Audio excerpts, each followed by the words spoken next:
Gas ચાલુ કર્યા વગર, ઘી વગર, માવા વગર એકદમ સિમ્પલ સુપર હેલ્ધી માત્ર એક ટુકડો કાફી છે. હેલો ફ્રેન્ડ્સ, હું છું શીતલ. તમારું સ્વાગત છે મારા ઘરનું જ કિચનમાં. આજે આપણે બનાવીશું તહેવારો હોય કે ગમે ત્યારે તમે માત્ર દરરોજ એક ટુકડો ખાઈ લીધો ને તો એનર્જી ભરપૂર રહેશે અને તહેવારો માટે બેસ્ટ. આ રોલ એટલા ટેસ્ટી બને છે ને કે વારંવાર બનાવવાનું મન થશે. સાથે એકદમ સોફ્ટ છે, ગેસ ચાલુ કરવાની ઝંઝટ નથી, ફ્રીજમાં રાખવાની ઝંઝટ નથી અને એનર્જીથી ભરપૂર છે. વ્રત ઉપવાસમાં ખાઈ શકાય, સાથે તમે તહેવારોમાં પણ બનાવી શકો, એનર્જી ભરપૂર રહે. તો ચાલો બનાવીએ. એના માટે આપણે લેશું 1 કપ મખાના. તો મખાનાને મેં શેકીને લઈ લીધા છે. શેકીને હું ડબ્બો ભરીને રાખું છું તો આ રીતના ક્રિસ્પી જ હોય છે. તો ક્રિસ્પી હોય ને તો એનો પાવડર સારો બનશે, એટલા માટે. હવે આપણે એમાં થોડા કાજુ એડ કરીશું. આજે આપણે મખાના કાજુ રોલ બનાવીએ છીએ ને એટલા માટે. સાથે અડધો કપ ડેસિકેટેડ કોકોનટ. જો ઝીણો ભૂકો ન હોય ને તો તમે મોટા ટુકડા કરીને પણ એડ કરી શકો છો. જેટલો બને એટલો ફાઇન પાવડર આપણે તૈયાર કરવાનો છે. તમે જુઓ એકદમ ફાઇન પાવડર તો આ રીતે થઈ જશે, પણ જો એમાં મોટા કોઈ ટુકડા હોય ને તો તમારે ચેક કરી લેવાનું. હવે આપણે આ જે પાવડર છે ને એને એક બોલમાં કાઢી લઈશું. મખાના એકદમ હેલ્ધી હોય છે, કેલ્શિયમથી ભરપૂર હોય છે. જો નાના બાળકોને મીઠાઈ પસંદ હોય ને તો આ રીતે જરૂરથી બનાવી આપજો. હવે આપણે સાકરમાં બનાવવાના છીએ તો 1/4 કપ મેં સાકર લીધી છે, એનો પાવડર કરી લેશું. અને અહીંયા તમે મોટા આ રીતના સાકર લ્યો ને તો એ બહુ જ હેલ્થ માટે સારી, ઠંડક પણ આપે અને એકદમ એનર્જી પણ આપે. તો આ રીતનો પાવડર ફાઇન થઈ ગયો છે. તો હવે આ જે સાકરનો પાવડર છે ને એને પણ આપણે મખાના સાથે જ મિક્સ કરી દેશું. તો અહીંયા તમારે ગેસ ચાલુ કર્યા વગર પણ આ રોલ મહિના સુધી ખરાબ નહીં થાય. હવે એમાં 1/4 કપ મિલ્ક પાવડર એડ કરીશું. મિલ્ક પાવડર એડ કરવો ઓપ્શનલ છે, હોય તો એડ કરવાનો. જે 10 રૂપિયાનું પેકેટ આવે ને મેં અહીંયા એક પેકેટ જ લીધું છે. મિક્સ કરી દેશું. એનાથી શું થશે કે આ મીઠાઈ છે ને રીચ ક્રીમી થશે અને થોડું બાઇન્ડિંગ પણ આવશે. તો આ રીતે મિક્સ કરી દેશું. બસ હવે આપણે આ રોલ બનાવવા માટેનું મિક્સર તૈયાર થઈ ગયું. આ રીતે મિક્સર તમે રાખી અને જ્યારે પણ મીઠાઈ બનાવી હોય ને ત્યારે પણ બનાવી શકો છો. હવે દૂધ લેશું અને અહીંયા થોડું થોડું દૂધ એડ કરવાનું છે, મિક્સ કરવાનું છે. તમે આ મીઠાઈને ઘીમાં પણ બનાવી શકો છો અને દૂધમાં પણ બનાવી શકો છો. લાંબા સમય સુધી, તમારે મહિના સુધી રાખવી હોય ને તો તમારે ઘીમાં બનાવવાની. 1 થી 2 ચમચી ઘી તમારે એડ કરી દેવાનું અને મિક્સ કરી દેવાનું. એના લીધે પણ મીઠાઈ બહુ સરસ એવી ટેસ્ટી બનશે અને હેલ્ધી પણ થશે. પણ આ મીઠાઈને 2 થી 3 દિવસ જો રાખવી હોય ને તો આ રીતે દૂધમાં બનાવવાની. હું અહીંયા રક્ષાબંધન માટે સ્પેશિયલ તહેવાર માટે જ બનાવું છું. તો આ રીતે થોડું થોડું દૂધ એડ કરતું જવાનું, મિક્સ કરતું જવાનું. તો તમે આવી એકદમ નવી હેલ્ધી ક્યારે મીઠાઈ ટ્રાય નથી કરીને મને કમેન્ટમાં કહેજો. અને મારી રેસીપી તમે કઈ સિટીમાંથી જુઓ છો ને એ પણ મને કહેવાનું ભૂલતા નહીં, મને ખૂબ ગમશે. હવે અહીંયા તમે જુઓ આટલું મિક્સર બનાવવામાં આપણે 3 ચમચી જેટલું દૂધની જરૂર પડી છે.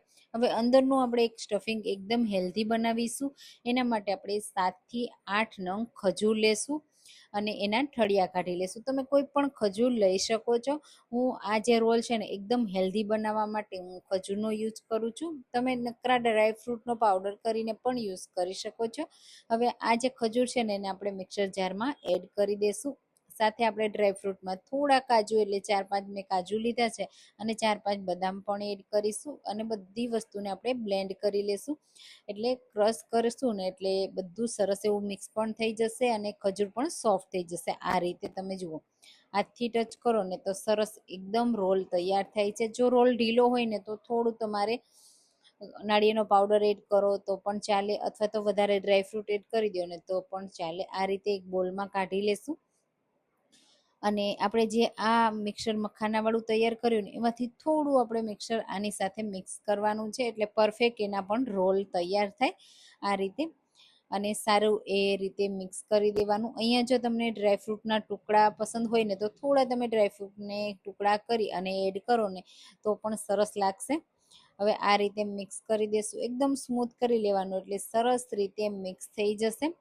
પછી એમાંથી તમને ગમતી મનગમતા શેપમાં તમે મીઠાઈ તૈયાર કરી શકો. હું રોલ બનાવું છું એટલે આ રીતે 3 ભાગમાં અલગ અલગ ડિવાઈડ કરું છું અને આ રીતે ત્રણેય ભાગ સરસ થઈ જાય ને પછી એમાંથી હાથથી આ રીતે આંગળીઓની મદદથી આપણે એનો રોલ કરી લેશું. તો બહુ રોલ મોટો નહીં રાખવાનો, પતલો રાખવાનો, કારણ કે આપણે એને ઉપર પણ રોલ જ કરવાના છીએ એટલા માટે.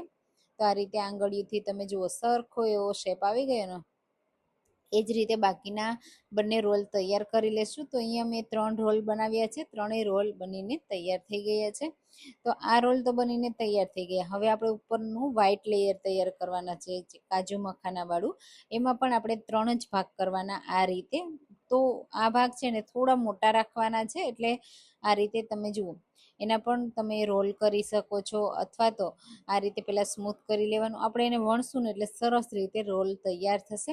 પછી વણવા માટે મેં અહીંયા બટર પેપર લીધું છે. જો બટર પેપર ન હોય ને તો ડાયરેક્ટ તમે પાટલી ઉપર પણ વણી શકો છો. બિલકુલ ચોટશે નહીં, કારણ કે એમાં ઘી એડ નથી કર્યું અને આપણે એને બહુ ઢીલું પણ નથી રાખ્યું, કારણ કે આપણે એને રોલ કરવાના છે ને એટલા માટે.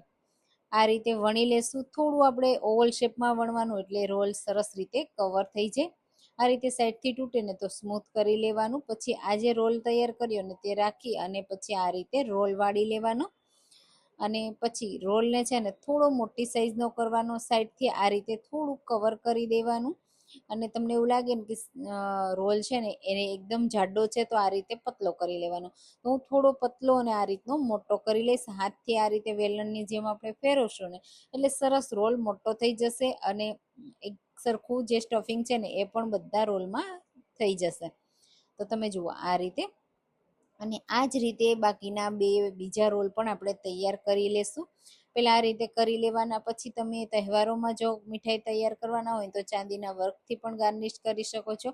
હું હેલ્ધી રાખવા માટે અહીંયા પિસ્તા અને રોઝ પેટલથી ગાર્નિશ કરું છું, કારણ કે ચાંદીના વર્કનો કોઈ ટેસ્ટ નથી હોતો, પણ આ જો પિસ્તા અને રોઝ પેટલ છે ને એનો ટેસ્ટ પણ હોય છે અને હેલ્થમાં પણ બેનિફિટ આપે છે.